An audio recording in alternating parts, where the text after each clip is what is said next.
The natural and God-given right of self-defense is perfectly summed up by this expression found in America's fundamental law, which regulates all our civil government institutions.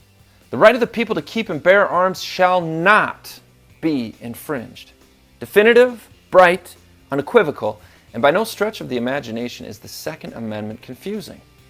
Let's look at the words of Jesus on this topic. Then said he unto them, He that hath no sword, let him sell his garment and buy one. The sword Jesus was speaking of was a military-grade weapon. It was a very effective, lethal weapon. We know Christ would never command something that is intrinsically sinful, so this command is clearly an act of love to protect one's life and the lives of those near him or her.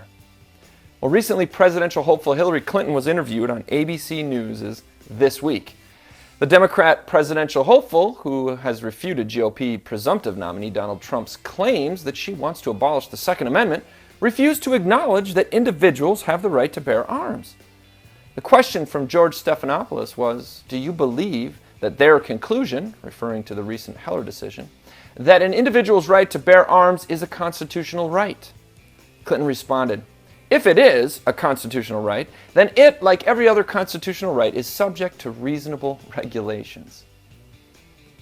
She did later acknowledge, reasonable people can say, as I do, responsible gun owners have a right. But her overall conclusion was, there are real costs that people incur because of terrible gun violence, this epidemic, and we have to deal with it. And I'm going to be looking for ways to deal with it. Incidentally, this is a duty delegated to the President of the United States and their entire executive team by the Constitution, a duty that I fear this seeker of high office may be derelict in.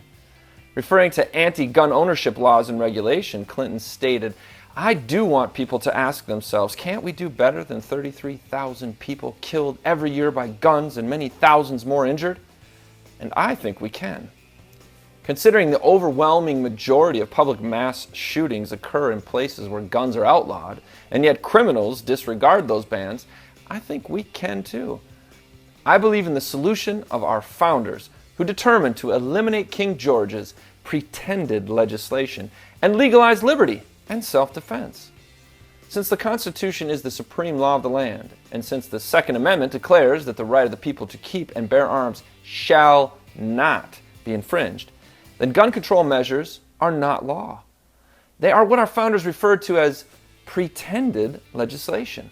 Let me repeat, gun control measures are not law. I believe Americans need to call on sheriffs and police officers to declare their intention to uphold the law by refusing to enforce these measures. Moreover, Americans should ask these same oath takers to keep the oaths that they have sworn before God by actively protecting and defending us against those who would violate the law by seeking to enforce these vain enactments. This is because unconstitutional acts of legislatures are not law. This is Jake MacAulay with the Institute on the Constitution, bringing you the American View.